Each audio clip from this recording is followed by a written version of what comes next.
Engineering കഴിഞ്ഞിട്ട് work ചെയ്യാൻ താല്പര്യം ഉണ്ടായിരുന്നത് ഞാൻ ആദ്യം ചോദിച്ചത്. നമ്മൾ ആഗ്രഹിക്കുന്നത് നമ്മൾ കറക്റ്റായിട്ട് അതെ, കുറച്ച് എഫേർട്ട് കൊടുക്കണം. ആഗ്രഹിച്ചാൽ മാത്രം പോരാ, അതിന്റെ കൂടെ ഇത്രയും പെട്ടെന്ന് ഒരു 34,000 സാലറി ഒക്കെ ഉള്ള ഒരു ജോലി കിട്ടുമെന്ന് വിചാരിച്ചിരുന്നു? ഒരിക്കലും ഇല്ല. ഓക്കെ, ഈ ഒരു 34,000 എത്തണമെങ്കിൽ ബയോമെഡിക്കൽ എഞ്ചിനീയർ ആയിരുന്ന നിങ്ങൾക്ക് എത്ര സമയം എടുത്തേനെ, എത്ര പീരീഡ് എടുത്തേനെ? ഓൾമോസ്റ്റ് എത്ര വർഷം കഴിയേണ്ടി വരും? ഒരു 5-6 വർഷത്തിനുള്ളിലായി എനിക്ക് ഇങ്ങനെ ഈ ഒരു സാലറിയിൽ കിട്ടുള്ളൂ. അപ്പൊ ഇപ്പൊ മെഡിക്കൽ കോഡിങ്ങിൽ ജോയിൻ ചെയ്യുമ്പോൾ 34,000 ആണെങ്കിൽ ഒരു 5 വർഷം കഴിയുമ്പോൾ നിങ്ങളുടെ സാലറി എത്രയായിരിക്കും? നല്ല എനിവേ 1 lakh above എന്തായാലും ഉണ്ടാവും.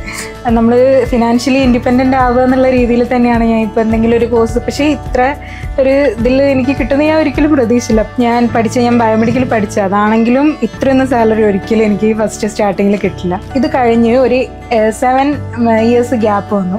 അപ്പൊ എനിക്ക് പിന്നെ ഭയങ്കര ഡിപ്രഷൻ, എനിക്കൊന്നും ചെയ്യാൻ പറ്റില്ല, ഞാൻ അടുക്കളയിൽ തന്നെ കിച്ചണിൽ തന്നെ ആയിപ്പോയി എന്ന് പറഞ്ഞിട്ടൊരു ഇതായിരുന്നു. അങ്ങനെയാണ് ഞാൻ എന്തെങ്കിലും ഒന്ന് പഠിക്കാലോ എന്ന് വിചാരിച്ചിട്ടാണ് ശരിക്കും ഇങ്ങനെ വന്നത്. അവർക്കും കുറച്ചുകൂടി മെന്റലി കുറച്ചുകൂടി അവര് എന്താ പറയുക, ഒരു കോൺഫിഡൻസ് അവർക്കും ഉണ്ടാവും, നമുക്കും അത് ഉണ്ടാവും. ഇപ്പൊ നമ്മൾ രണ്ടുപേരും ജോലി എടുത്താൽ ഇപ്പൊ ഈ ഒരു കാലഘട്ടത്തിൽ നമുക്ക് ജീവിക്കാൻ പറ്റുള്ളൂ. അപ്പോൾ നമ്മളെല്ലാവരും പ്രൈവറ്റ് ഫീൽഡിൽ വർക്ക് ചെയ്യുന്ന ആൾക്കാരാണ്. എന്തെങ്കിലും കാരണവശാൽ ഒരാൾ ജോലിക്ക് എന്തെങ്കിലും സംഭവിക്കുമോ, ഒരാൾ വേറെ എന്തെങ്കിലും മെഡിക്കൽ ഇഷ്യൂസ് വരുമെന്നുണ്ടെങ്കിൽ വേറെ ഒരാളെ സപ്പോർട്ട് ചെയ്തേ പറ്റൂ. സോ ഇങ്ങനെ രണ്ടുപേർക്കും ജോലി ഉണ്ടെങ്കിൽ നമുക്ക് മാനേജ് ചെയ്ത് പോകാൻ പറ്റുള്ളൂ. പിന്നെ ടീച്ചേഴ്സ് നല്ല സപ്പോർട്ടായിരുന്നു, പ്രത്യേകിച്ച് സ്നേഹാമ. ഈ ഒരു ഫീൽഡിലാകുമ്പോൾ എനിക്ക് കരിയറും ഒരുമിച്ച് കൊണ്ടുപോകാം, ഫാമിലി ഒരുമിച്ച് കൊണ്ടുപോകാം. അതാണ് എൻ്റെ ഒരു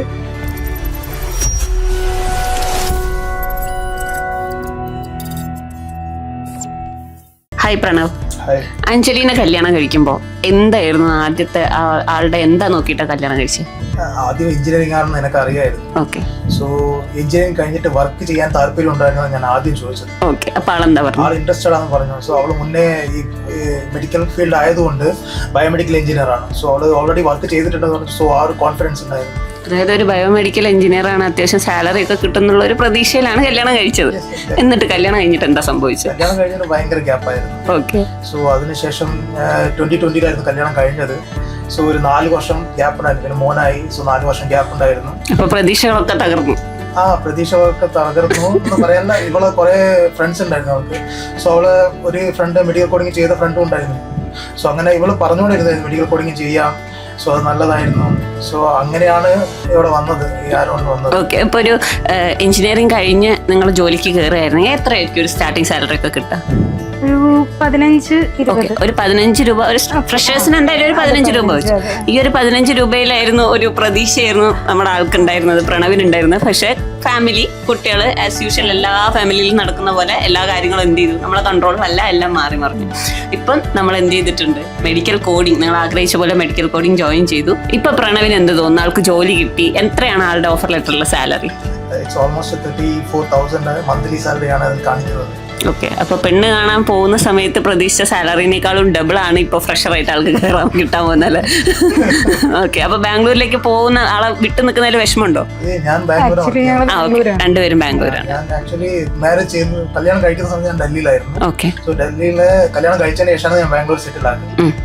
സോ ഇപ്പം ബാംഗ്ലൂരിലൊക്കെ ജോലി കിട്ടിയത് വളരെ ഭയങ്കര ഹാപ്പിയാണ്. ഓക്കെ, ഇത്രയും പെട്ടെന്ന് ഒരു 34,000 സാലറി ഒക്കെ ഉള്ള ഒരു ജോലി കിട്ടുമെന്ന് വിചാരിച്ചിരുന്നു?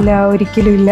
ഓക്കെ, ഞാൻ ബയോമെഡിക്കൽ പഠിച്ച അതാണെങ്കിലും ഇത്രയൊന്നും സാലറി ഒരിക്കലും എനിക്ക് ഫസ്റ്റ് സ്റ്റാർട്ടിങ്ങിൽ കിട്ടില്ല. ഓക്കെ, ഈ ഒരു 34,000 എത്തണമെങ്കിൽ ബയോമെഡിക്കൽ എഞ്ചിനീയർ ആയിരുന്ന നിങ്ങൾക്ക് എത്ര സമയം എടുത്തേനെ, എത്ര പീരീഡ് എടുത്തേനെ? ഓൾമോസ്റ്റ് എത്ര വർഷം കഴിയേണ്ടി വരും? ഒരു 5-6 വർഷത്തിനുള്ളിലായി എനിക്ക് ഇങ്ങനെ ഈ ഒരു സാലറിയിൽ കിട്ടുള്ളൂ. അപ്പൊ ഇപ്പൊ മെഡിക്കൽ കോഡിങ്ങിൽ ജോയിൻ ചെയ്യുമ്പോൾ 34,000 ആണെങ്കിൽ ഒരു 5 വർഷം കഴിയുമ്പോൾ നിങ്ങളുടെ സാലറി എത്രയായിരിക്കും? എനിവേ 1 lakh above എന്തായാലും ഉണ്ടാവും. ഓക്കെ, നിങ്ങളുടെ വൈഫ് ഇത്രയധികം പഠിക്കുന്ന ഒരാളാണെന്ന് നിങ്ങൾക്ക് എപ്പോഴാണ് മനസ്സിലായി? എഫേർട്ട് എടുക്കുന്നു മനസ്സിലായത് എപ്പോഴും?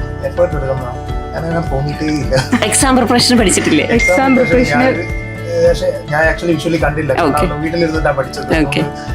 പക്ഷെ അവൾ അമ്മ പറയായിരുന്നു ഈ എക്സാം ടൈമിൽ മാത്രമേ അവള് പഠിച്ചിട്ടുള്ളൂ. ആ ഒരു പഠിത്തത്തിലാണ് എത്ര പെർസെന്റേജ്? 90%. ഓക്കെ, എങ്ങനെയുണ്ടായിരുന്നു എക്സാം പ്രിപ്പറേഷൻ ടൈം? അത് ശരിക്കും യൂസ്ഫുൾ ആയിരുന്നു. ഒരു മോളെ വെച്ചിട്ട്, മോനെ വെച്ചിട്ട് എക്സാം പ്രിപ്പറേഷൻ ചെയ്തപ്പോൾ ഭയങ്കര ഡിഫിക്കൽട്ട് ആയിരുന്നു. പക്ഷെ എന്റെ വീട്ടുകാരും എല്ലാവരും സപ്പോർട്ട് ചെയ്തു. പിന്നെ ടീച്ചേഴ്സ് നല്ല സപ്പോർട്ടായിരുന്നു, പ്രത്യേകിച്ച് സ്നേഹാമ മാം. നന്നായിട്ട് എപ്പോൾ വിളിച്ചാലും എന്ത് ഡൗട്ട് ഉണ്ടെങ്കിലും, ഞാൻ എക്സാമിൻ്റെ തലേന്ന് വരെ മാമിനോട് ഡൗട്ട് ചോദിച്ചിട്ടുണ്ട്, എപ്പോൾ വിളിച്ചാലും ഡൗട്ടൊക്കെ ക്ലിയർ ചെയ്ത് തരും. നല്ല പിന്നെ മോക്ക് ടെസ്റ്റുകൾ 20ഓളം മോക്ക് ടെസ്റ്റ് ചെയ്തിട്ടുണ്ട്. എല്ലാം ഭയങ്കര ഹെൽപ്ഫുള്ളായിരുന്നു ഇപ്പം 90 സ്കോർ കിട്ടാൻ വേണ്ടിയിട്ട്. ഓക്കെ, ഇപ്പൊ ഹസ്ബൻഡിന്റെയും ഫാമിലിന്റെയും ഒക്കെ സപ്പോർട്ട് ഇല്ലായിരുന്നെങ്കിൽ ഒരു പക്ഷെ നിങ്ങൾ ഈ സീറ്റിൽ ഇപ്പൊ ഇരിക്കില്ലായിരുന്നു, ഇത്ര ഒരു നല്ലൊരു ജോലി കിട്ടില്ലായിരുന്നു അല്ലെ. ഇപ്പൊ ഒരുപാട് ലേഡീസ് ഉണ്ട് കല്യാണം കഴിഞ്ഞ് കുട്ടികളായി കഴിഞ്ഞാൽ നമ്മുടെ ഒരു എന്താണ് ജോബ് അല്ലെങ്കിൽ അങ്ങനത്തെ ഒരു ചിന്തകളൊക്കെ മാറ്റി നിർത്തി ഫാമിലിക്ക് വേണ്ടി മാത്രം ജീവിക്കുന്ന കുറെ ആൾക്കാരുണ്ട്. അവരോട് എന്താ പറയാനുള്ളത്? അവരോട് എന്താ പറയാനുള്ളത്, ഞാൻ ശരിക്കും നമ്മൾ ഫിനാൻഷ്യലി ഇൻഡിപെൻഡൻ്റ് ആവുക എന്നുള്ള രീതിയിൽ തന്നെയാണ് ഞാൻ ഇപ്പോൾ എന്തെങ്കിലും ഒരു കോഴ്സ്, പക്ഷേ ഇത്ര ഒരു ഇതിൽ എനിക്ക് കിട്ടുന്ന ഞാൻ ഒരിക്കലും പ്രതീക്ഷിച്ചില്ല. അപ്പോൾ ഈ ഒരു കോഴ്സ് എടുത്ത് ഞാൻ കുറേ സെർച്ച് ചെയ്തു എന്തെടുക്കാം, ഞാൻ ഇതുമായിട്ട് ബന്ധപ്പെട്ടിട്ട് ഞാൻ പഠിച്ചതുമായിട്ട് ബന്ധപ്പെട്ട് അങ്ങനെയാണ് ഇത്രയൊരു 3 മാസത്തിനുള്ളിൽ പഠിച്ചെടുക്കാൻ പറ്റുന്നുള്ളൊരു ഇതുകൊണ്ടാണ് മെഡിക്കൽ കോഡിങ് ചൂസ് ചെയ്തത്. അപ്പം ഇതാ എല്ലാവരും എന്നെ പോലെ വീട്ടിലിങ്ങനെ ഇരിക്കാതെ എന്തെങ്കിലും ഒരു കോഴ്സ് പഠിച്ച് ഇൻഡിപെൻഡന്റ് ആവാം. ഇൻഡിപെൻഡന്റ് ആവാം, അതിന്റെ കൂടെ തന്നെ എന്ത് ചെയ്യണം? അതെ, ഫാമിലി, അതെ, ഹസ്ബൻഡിനെയും കൂടെ കുറച്ച് എന്ത് ചെയ്യണം? സപ്പോർട്ട് ചെയ്യണം. അതെ, റിട്ടേൺ ഓൺ ഇൻവെസ്റ്റ്മെന്റ് മുഖ്യം ബിഗിൽ എന്ന് പറഞ്ഞാൽ റിട്ടേൺ ഓൺ ഇൻവെസ്റ്റ്മെന്റ് വേണം. അപ്പൊ ആളെ കൂടെ എന്ത് ഈ ഒരു ഫീൽഡിലാകുമ്പോൾ എനിക്ക് കരിയറും ഒരുമിച്ച് കൊണ്ടുപോകാം, ഫാമിലി ഒരുമിച്ച് കൊണ്ടുപോകാം. അതാണ് എൻ്റെ ഒരു പ്ലസ് പോയിന്റ്. ഹസ്ബൻഡ് വർക്ക് ചെയ്യുന്ന അതേ സ്ഥലത്ത് തന്നെ ബാംഗ്ലൂരിൽ നിങ്ങൾക്ക് ഡെയിലി പോയി വരാൻ പറ്റുന്ന ഒരു ജോലിയാണ്. ഓക്കെ, ഒരു മാരേജ് കഴിഞ്ഞിട്ട് ഒരു 7 years ഗ്യാപ്പ് കഴിഞ്ഞിട്ടാണ് മെഡിക്കൽ കോഡിങ് പഠിക്കുന്നത്. അപ്പൊ പഠിക്കാൻ ഒരു ബുദ്ധിമുട്ടുണ്ടായിരുന്നു ക്യാച്ച് ചെയ്തെടുക്കാൻ വേണ്ടി? എല്ലാരും പറയും ടച്ച് വിട്ടു എന്നൊക്കെ ഉണ്ടായിരുന്നു. പിന്നെ കുറച്ച് എഫേർട്ട് നമ്മൾ ഇട്ട് കഴിഞ്ഞാൽ ഈസി ആയിട്ട് നമുക്ക്. ആരാണ് ഏറ്റവും കൂടുതൽ മോട്ടിവേഷൻ തന്നത്? ഹസ്ബൻഡ്. അതെ, എന്തെങ്കിലും ഒന്ന് പഠിക്കാൻ പോകുമ്പോൾ ആദ്യം ഓൺലൈൻ ചെയ്യാനായിരുന്നു. പിന്നെ ഓൺലൈൻ എനിക്ക് അത്ര ഒരു കൺവിൻസ് അല്ലാത്തതുകൊണ്ട് ഞാൻ ഓഫ്ലൈൻ തന്നെ ചെയ്യുക. അതും ആൾ കുറേ സാക്രിഫൈസ് ചെയ്തു. കാരണം ആളവിടെ നിന്നിട്ട് ഞാൻ എൻ്റെ വീട്ടിൽ നിന്നിട്ടാണ് പഠിച്ചത്. അപ്പോൾ 3 മാസം ഞാൻ ഇവിടെ നിന്ന് പോയി വന്നിട്ടാണ് പഠിച്ചത്. ഭയങ്കര മിസ്സിംഗ് ആയിരുന്നു എന്നാണ് ആള് പറയുന്നത്.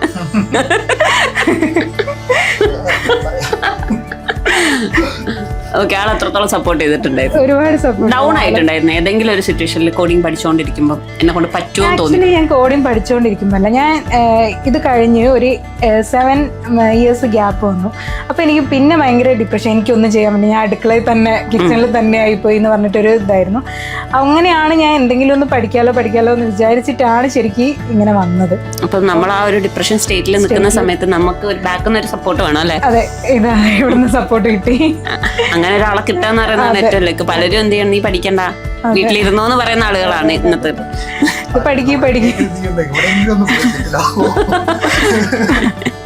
ഇങ്ങനെ വീട്ടിലിരിക്കല്ലേ എന്നല്ലേ? അങ്ങനെയല്ല, നമുക്കൊരു അവർക്കും കുറച്ചുകൂടി മെന്റലി കുറച്ചുകൂടി അവര് എന്താ പറയുക, ഒരു കോൺഫിഡൻസ് അവർക്കും ഉണ്ടാവും, നമുക്കും അത് ഉണ്ടാവും. ഇപ്പൊ നമ്മള് രണ്ടുപേരും ജോലി എടുത്താലേ ഇപ്പൊ ഈ ഒരു കാലഘട്ടത്തിൽ നമുക്ക് ജീവിക്കാൻ പറ്റുള്ളൂ. ഇപ്പൊ നമ്മളെല്ലാവരും പ്രൈവറ്റ് ഫീൽഡിൽ വർക്ക് ചെയ്യുന്ന ആൾക്കാരാണ്.